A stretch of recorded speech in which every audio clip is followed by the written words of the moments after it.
Hello, hi, good morning. So today I would like to give the introduction overview of Python and various aspects as a demonstration. Okay, I'm going to share my screen.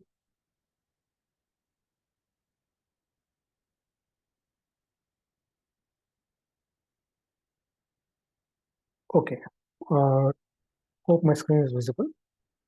So to begin with, let us see some introduction section of the Python programming. Okay, so to begin with, in general, right, there is a perspective that learning any programming languages are difficult, but that is not the case with the Python. It's a really happy programming aspect because the syntax is very simple. It's very easy to read, understand, and start programming. Okay. And the second one is Python is very beginner friendly. So like there are lots of aspects of Python program, and the syntax and notations are mostly with respect to similar English. So we can learn the programming easily. Okay. And the third point is there are lots of millions of customers and the learners around the world who learns Python daily. They are upgrading themselves. Okay. So I think this slide will definitely give some idea that Python is very easy to learn, understand, and then it's quickly after that we can step into the programmatical world. Okay. History. So let us now see various what's how Python came into the world, or what are the other aspects surmounting the Python. Okay. So to begin with, as discussed, right, Python is a powerful, high-level, object-oriented programming. Okay, high level in the sense it's a very abstract, right? So it can be easy to understand, and some aspects of programming are similar to normal English. And second one is object-oriented programming. So object-oriented programming, as the name implies, like C++ or Java, it's like object-oriented programming. Basically, the various parameters inside OOP or classes, objects, inheritance, polymorphism, data abstraction, data hiding, and all those things will be under object-oriented programming. So if we take some small glimpse of difference between structured programming and object-oriented programming, structured programming is more of like sequential manner. So like there are many practical aspects that are not supported, but object-oriented programming, that is definitely our current pragmatic era. So we can, it's very useful in lots of aspects as discussed, right? Classes, objects, polymorphism, inheritance, etc. So all these aspects helps to, like apply your Python program for a right junction. Okay? And let us take the second point here is Python is definitely one of the largest community, and there are lots of online forum to help us to begin learn our Python programming, and all those things are there. So we can collaborate with them and make our things faster and easier. Okay? And the next aspect is Python is completely free and open source. So hope you got the idea of open source, right? So in general, open source means like the same thing, right? We can learn and also we can contribute if our ideas to the Python community team, so that it's an ongoing and continual process. Okay, so Python is a open source programming language. Now comes the fact, right? Python was developed by this person named Guido van Rossum. Okay, actually there will be a thought like Python is a very new programming language, but it is not. It is there from 80s. So it started in early 80s, but actual implementation started in the late 80s. So it's there for nearly 30 years. Okay? Some other general facts are like we'll be thinking Python is named after the Python snake, but it is not. It is named after one of the famous comedy show named Monty's Python's Flying Circus. Okay. Now comes why Python. Okay, that's a very good question, right? Because there are lots of programming languages that are already available, right? Like Java, C Sharp, JavaScript, PHP, etc. But there are certain unique features that definitely make Python stand alone among the other programming languages. So to begin with, it's very simple. So the same thing, right? It's very simple. It's very similar. Most of the syntax are very similar to the normal English language. Okay. Second aspect is it's beginner friendly. So like the same thing, right? Like it's easy to learn and we can quickly grasp and start our programming. Okay? The third point is it's versatile and flexible. So in the sense like there are lots of its Python is nowadays becoming very, very broad and wide. So we can apply almost in all of the various domains and applications to make the life simpler. Okay? And flexible also. Flexible here in the sense we can the code that is written in Windows OS can completely ship it into Linux OS and it can also be run in Mac OS, etc. Maybe other OS also. But just for an hypothetical example, it's completely flexible and portable. Okay. And next comes the package libraries. See the same thing, right? So Python is having the online and always lots of libraries to support us. It can be an inbuilt library or it can be an extendable library. So for example, if you want to do some basic computation means, there will be a n number of libraries. So we can choose wisely which one we can take based on our requirement. Okay? The next one is expandable. So as already mentioned, the code that is written in Python can be, like applied or used in other languages also. It can be called into the other programming language also. Okay. And the last one is support AI. So we all know that, right? We are in the AI era, that is artificial intelligence era. So Python is completely friendly and closely tied up with the various requirements of AI. So it's mostly like tied together. So there is no need to worry like whether we can solve this particular AI problem or not. It's not like that. So Python and AI are almost tied together. So these aspects, like will definitely make us to think and understand that Python is definitely a standalone programming compared to the other programming languages. Okay.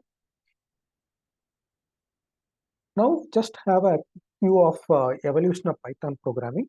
So there are lots of versions that are still happening, but in general, this slide gives an overview of some of the benchmark and significant versions that happened. Okay, so nothing else from this slide. You can just have a view. So it's almost the first production environment started in 1991 with 0.9.9, and currently in the corporate we are using 3.10 version, which was launched in 2021 October.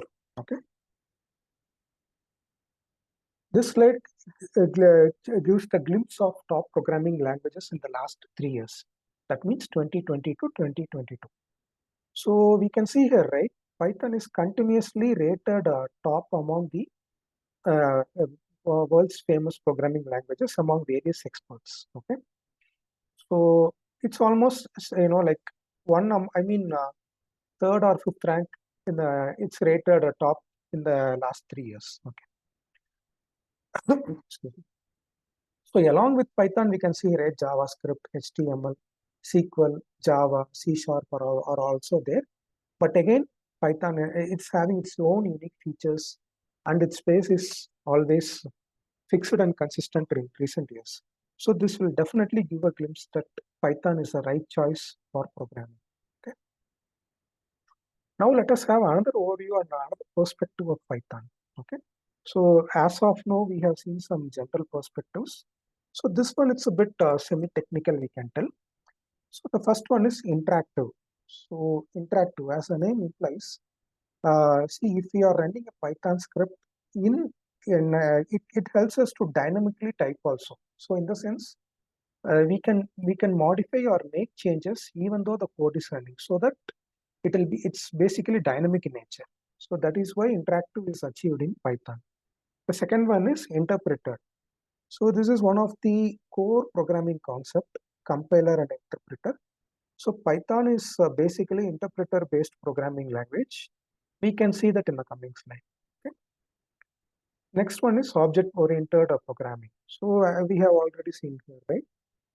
There are various aspects and features that already discussed that makes object-oriented programming really interesting in to solve the real-time problems. Okay.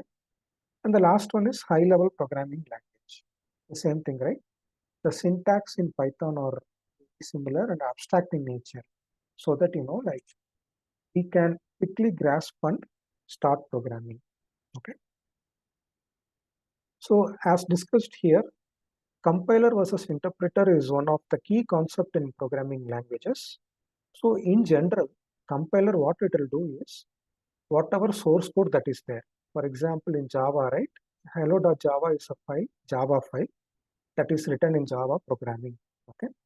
So what compiler will do is that it will completely functions or transforms this compiler code, right? The source file or compiler code that is hello.java into machine level code, so that in the form of binaries 0 and 1. So after that only we can execute the program. So there is one additional head. I mean, it will translate from the high level programming language into machine level language. And after that, the normal execution happens. So this is what the compiler does. In case of interpreter, there is no transformation to machine language. Directly, the source language is converted into comprehensible language. From there, we can directly execute and see the output. So definitely interpreter is one step uh, fast, and there is no middleman involved to interrupt the things. So in general, interpreter is in certain ways better, and in some cases compiler is better. Okay, so Python is basically interpreter in nature. This slide gives us the various features or high-level features that are supported in Python. See, some of the things may be repeated, but please keep in mind, like these are very important concepts, so that it will be easy for us to proceed further by knowing these concepts. Okay. So to begin with, as we discussed, right, Python is a very simple language and it is easy to learn and understand. The second point is it's free and open source, so that there is no licensing or proprietary and all those things. So we can grasp from the programming, and then even we can contribute and distribute the open source nature of Python. Okay. The next one is portability. So the same thing, right? There is no machine dependency in Python. The code written in one system or in one OS can completely ship it to other system or other OS, and it can be executed there also. So that's what the portability nature of Python. The next one is extensible and embeddable. So this is very important. So extensible means we can ship the Python code to the other programming language, and embeddable means Python can also support code written from the other languages, and after executing them, we can like written any. Let us take for example, we can return a value from the particular function and use it in our Python code. So this is what the extensible and embeddable nature of Python. Next comes the high-level interpreted language. So the same thing, right? Python is basically interpreter language, and it's also high level. So lots of abstract features are there to support the Python programming. So next comes the large standard libraries. So Python libraries, right? Some of the libraries are inbuilt, or there are lots of libraries that are completely, like we can ship to our Python, and it's very broad and wide. So the same thing, right? For a small requirement in our project, we can choose among n number of libraries, and then we can apply in our program. So that is the vast use case of Python. The next one is object-oriented programming. The same thing, right? So Python is having the lots of features to support the object-oriented programming. So considering all these features, definitely we can master the Python and step into the professional Python programmer. Okay. Next comes the applications of Python. So this is also very important slide. Let us take some 7, 8 applications for that. So let us see one by one. So the same thing, right? Artificial intelligence. So artificial intelligence is something like we can make the machine think, and it helps to assist us in various objectives. So it will definitely act as a bridge uh, between humans and helps to solve lots of real-time problems. So that is what artificial intelligence is all about. Next is robotics. So we all know, right? So robotics is more advanced of version or subset of artificial intelligence. So robotics in the sense like it will it will have the set of predefined task, and it will oblige to the commands given by the human being. Okay. Next one is the quantum computing. So quantum computing is again one of the upcoming futuristic era of the computer world. So in general, quantum computing is a multidisciplinary field involving computer science, mathematics, and physics, and they basically apply quantum mechanics. So that's obvious, right? So it will, as of now, the existing systems, it may become, right, what to say, fully consumed, or it can't handle too much of data in coming years. So using the quantum mechanics concept of physics, this quantum computing can helps to handle lots of data or huge amount of data without disrupting the performance and security. Okay. The next comes the web development. So we all know that, right? Web development also there are lots of Python libraries and frameworks that will be supporting web development and web scraping. Okay. And automation and testing. So if we take some 10 to 15 years back, uh, Python was more aligned towards automation tasks. So that, like we can develop the prototype in a faster way and then check out whether how much it can be automated, or what are the features that still can be brought into the production environment. So all these things are very supportive in Python. Next comes the blockchain. So we all know that, right? It's also one of the emerging and already existing um, one of the niche technology. So blockchain is like it will helps to transfer the cryptocurrency like in a very decentralized manner, right? So that like lots of computers will be taking part and making the transaction in a secured manner. So that is what the blockchain is all about. And the last important area is like the ethical hacking. So this is also very emerging, and also it's a bit different compared to the others. So we all know that, right? It belongs to the cyber security world. So like ethical hacking is like in a legal or in an ethical manner, the the cybersecurity analyst will be checking what are the various loopholes or vulnerabilities in the system, so that the hacker or attacker cannot enter their setup or system. So that is called ethical hacking. So there are lots of libraries and frameworks in Python that are very supportive to ethical hacking also. Okay, so now we have seen the various concepts. Let us have a glimpse of how to download and install Python. So if you go to Python website, you can see here, right? This button will be there. Download Python with the version number.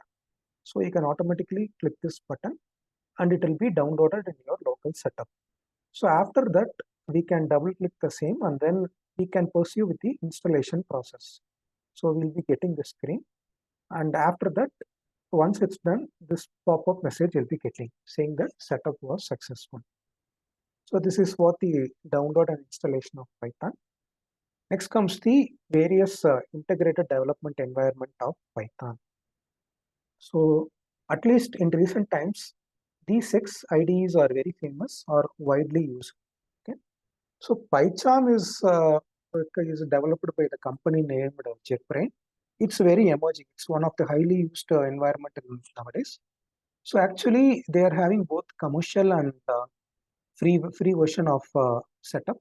So we can opt whatever it's feasible for us and continue with the same.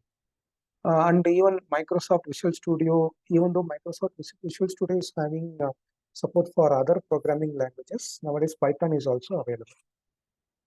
And Spider also, that Spider is very lightweight and at the same time, it's completely free. Okay. So these three, maybe we can tell, like standalone IDE or somewhat similar in nature. When it comes to SageMaker, it's a part of AWS or Amazon setup. So since it's for shipping into the cloud setup, this SageMaker will be very much useful. Okay. And Jupyter Notebook. So again, Jupyter Notebook, like it supports three languages, right? Julia, Python, and R programming. So it's that's why we are getting this name.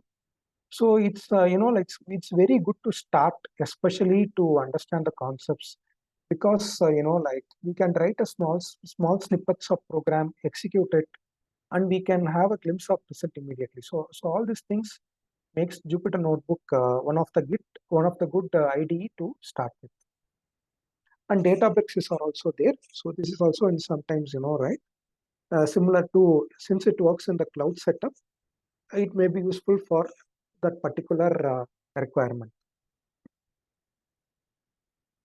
In the slide, let us see some of the libraries that are very significant for machine learning. So the first one is Pandas. So Pandas helps to work more on the data sets, right? So we can analyze, break, and do lots of manipulation and various aspects with respect to the data set. So there are lots of functionalities that are related to the data sets and efficiently and quickly understand and do further. So that's what the Pandas library is all about. So next comes the NumPy. So NumPy is basically numerical Python. So various numerical computations and mathematical computations like linear algebra. So and any mathematical concepts, right? So those libraries are very richly available in the NumPy library. Then this TensorFlow and Keras are somewhat similar, and they are specifically used to deep learning problem of machine learning. Okay, so that is what this TensorFlow and Keras are. And compared to Matplotlib and Seaborn, so basically both are visualization and graphing tool. But one key difference is using Matplotlib, we can have the basic or preliminary graphs and charts, right? So all these things are very much supported with Matplotlib. But Seaborn is a bit more advanced, right? It's a bit more advanced in such a way that it will be more aesthetic and at the same time very abundant with respect to statistical visualization. Okay. So these are the various libraries that are supported in Python for machine learning problem statements. Okay. So some of the libraries that are supported for web development are Scrappy. So Scrappy used to web crawl and like extract the data from the API and all those things. And Plotly is also there. Plotly used to help to like create and deploy the various data applications, right? And Zappa is also very much similar, and it supports lots of web crawling and web development. And the last one is Request. So Request is basically like to like to communicate with the communicate with the API and the websites, right? So using get, post, and put. So all these methods are there. So these are some of the predominant libraries that are supported for web development in Python. Now comes the web framework. Okay. So in case of web framework, right, we all know that, right? Django and Flask are widely applied. So Django is more of there are lots of nativity things that are inbuilt in Django and very indigenous, like like lots of features are there that like we can do almost all things within Django itself. But Flask is a bit lightweight, but in certain cases we have to depend on the other things for web development. Okay? And Pyramid is also one of the upcoming and web frameworks that are can be used in Python. And very important thing, one more important thing is the fast API. So as the name implies fast API is very lightweight and it provides very high performance, right, for web development in Python. So that is also, it's very, nowadays it's widely applied. FastAPI is widely applied in any sort of Python applications and development. So I think these are the various things that we have seen as of now. Now comes the last part of the slide. So let us, regarding the course details. So it will be in general 45 to 60 days duration this course will be having. So you can see here, right? What are the high level chapter details? So we'll be having introduction to Python. Second chapter is Python collections, Python core, object oriented programming, processing and parsing, and libraries. Okay, so what I mean here is we will be completely covering end-to-end concepts of Python. Okay, so that in the end of the day you will be feeling very comfortable with Python with all these concepts.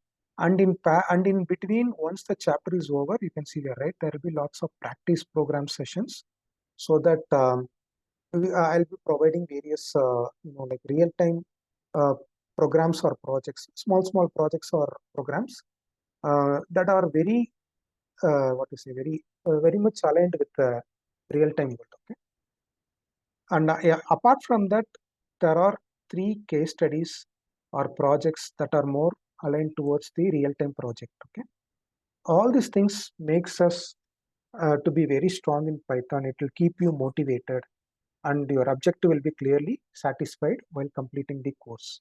And the last aspect is we'll be having the introduction to a web framework and machine learning. We'll not be covering in detail, but in the next session or the next program that I'll be covering maybe machine learning and web framework.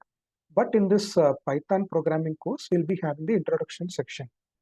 But again, the two things, we'll be having complete end-to-end coverage of Python, and in the end of the day, you will feel very much comfortable with the coverage of this syllabus.